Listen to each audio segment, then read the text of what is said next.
আমার রাত্রে এখানে ঘুমাইতে হইব রাস্তায়। পুলিশ সদস্য আমি আসতেছিলাম এখান দিয়ে, ওনার শরীরে একটু টাচ লাগছে, এই জন্য ঘুষা মেরে ভেঙে ফেলছে। বাস হাত দিয়ে ভাঙছে। জানাইছি, ওনারা বলছে এদিক দিয়ে আসছি কেন, অপরাধ ছিল, এখানে আসাটাই আমার অপরাধ হয়েছে। এখন কি বলবো, এখন বলার তো কিছু নাই। কেন এখানে কে দিবে, এখন আমার শুধু সময় নষ্ট।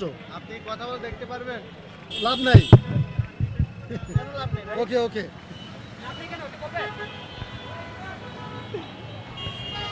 দর্শক, এমন আপনি দেখতে পেরেছিলেন যে পুলিশের বিরুদ্ধে কিন্তু গাড়ি ভাঙার একটি অভিযোগ উঠেছে।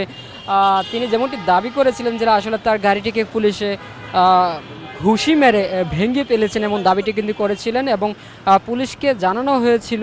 পুলিশ যেমনটা বলেছিল, তিনি যেমনটা জানিয়েছিলেন যে আসলে এই দিক দিয়ে কেন আসছেন এমন প্রশ্ন কিন্তু পুলিশ তার বিরুদ্ধে তুলেছিলেন, এমনটা কিন্তু তিনি বলেছিলেন। এবং তিনি যেটা বলতে চেয়েছেন, অর্থাৎ এইখানে যদি এই ক্ষতিপূরণের জন্য থাকতে হয় তাহলে রাস্তায় ঘুমাতে হবে, এমনও কিন্তু অভিযোগ তিনি করেছিলেন, যেমনটা আমরা তার কাছ থেকে শুনতে পেরেছিলাম।